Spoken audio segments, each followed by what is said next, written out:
Hello there. I am Dr. Nicole Calloway Rankins. I'm a board certified OB GYN physician as well as a certified integrative health coach.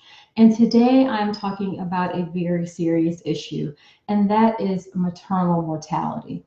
Maternal mortality is death related to pregnancy, and unfortunately, it is on the rise in the United States. Pregnancy-related deaths have nearly doubled since 1990 in the US. For every 100,000 women that have a live birth, about 18 women will die. Now, on its face, that may not sound like a really huge number, but there are over 4 million births in the United States. So that actually translates into over 700 women dying each year from pregnancy-related causes. Now, that number is significantly higher for Black women. The pregnancy-related mortality rate for Black women is 43 per 100,000 live births. That is nearly 4 times the rate for white women. Now, it is unlikely that you'll have any life-threatening problems related to your pregnancy or birth, but I want you to be prepared just in case. So today, I'm sharing 5 tips with you to help you stay safe and alive during your pregnancy and birth. Now, I do have a free downloadable tip sheet that you can grab with information related to this topic, and I will tell you how to get that in just a minute. Okay, tip number 1 is to ask your doctor how your hospital is prepared to deal with emergencies, especially bleeding after birth. The number 1 cause of maternal mortality in the US is postpartum bleeding. Now, this is largely preventable. These deaths are largely preventable with swift recognition and treatment.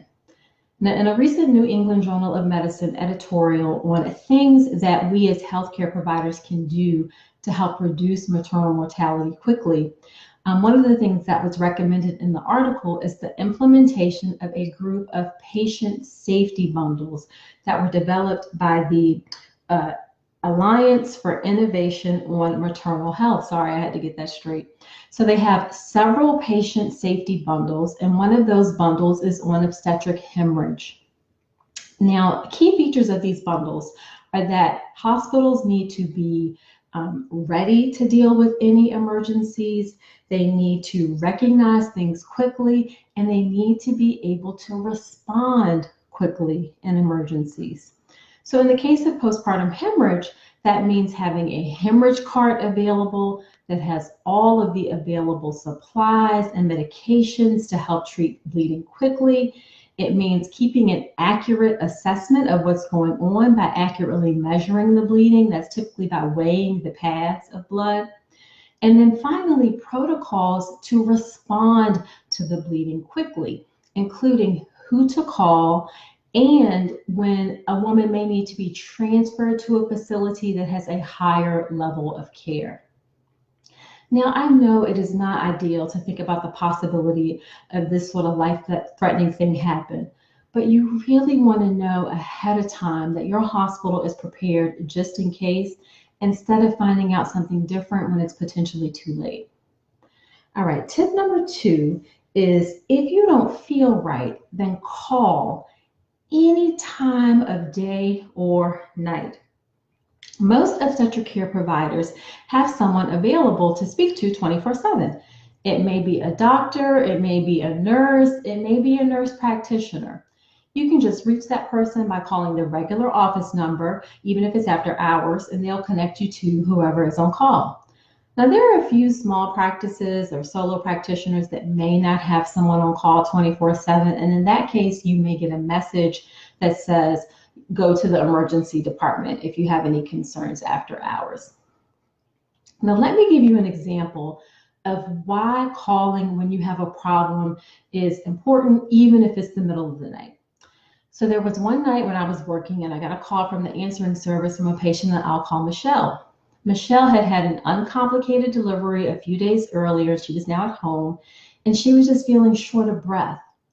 Now, she sounded okay on the phone, and I asked her several questions to try to get a sense for what's going on, but she was pretty persistent that she just didn't feel right, and she felt short of breath, and she was concerned. Well, I advised her that the safest thing to do was to come into the emergency department to be evaluated. Well, when Michelle came in, she was diagnosed with a pulmonary embolism, which is a potentially life-threatening condition of a blood clot in the lungs. It's the same thing Serena Williams had. Now, she got the medication she needed and she was fine, but if she had waited and let that problem linger, then that could have been a very different outcome. Now, tip number 3 is kind of related, and that's when in doubt, go in to be seen.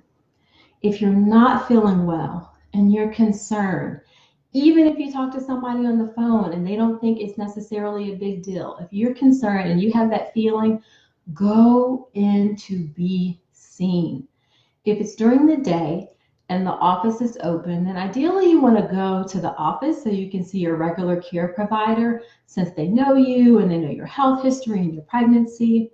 But if you can't get into the office, then by all means go to the emergency department if you have concerns that need to be addressed. Now, if you go to the emergency department, you really want to go to an ER at a hospital that has a labor and delivery unit attached to it. The staff there will just be more familiar with dealing with problems related to pregnancy. Now, tip number 4, and this is a big one. You must be persistent. If you have concerns, keep voicing your concerns until your concerns are addressed. Do not worry about being annoying. Do not worry about hurting feelings. I am not exaggerating when I say that this could potentially be a life or death issue. So you must be persistent in getting your concerns addressed. If you're not feeling well enough to advocate for yourself, then have a friend or family member advocate for you until your concerns are adequately taken care of. Now, persistence is especially important for Black women. It is an unfortunate truth that in the U.S. healthcare system, Black women's concerns are more likely to be ignored or even dismissed by healthcare providers. Now, considering that the mortality rate for us is so much higher, you have to be persistent if you're a Black woman in getting your concerns addressed. Now, the last tip, tip number 5, is that you're not out of the woods just because your baby is born. What a lot of people don't realize is that 60% of maternal deaths occur after delivery. 45% of them occur within the first 42 days after birth. So you're actually at the highest risk of problems happening after your baby's birth.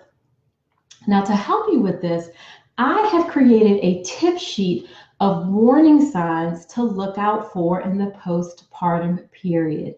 You can grab that tip sheet by going to ncrcoaching.com/warning signs. That's ncrcoaching.com/warning signs, and the link is in the description of the video. All right, that's it. I hope you found these tips helpful. If you did, please let me know in the comments, even if you're catching the replay. All right, I wish you a safe and fulfilling pregnancy and birth. I will see you next time. All right, bye-bye.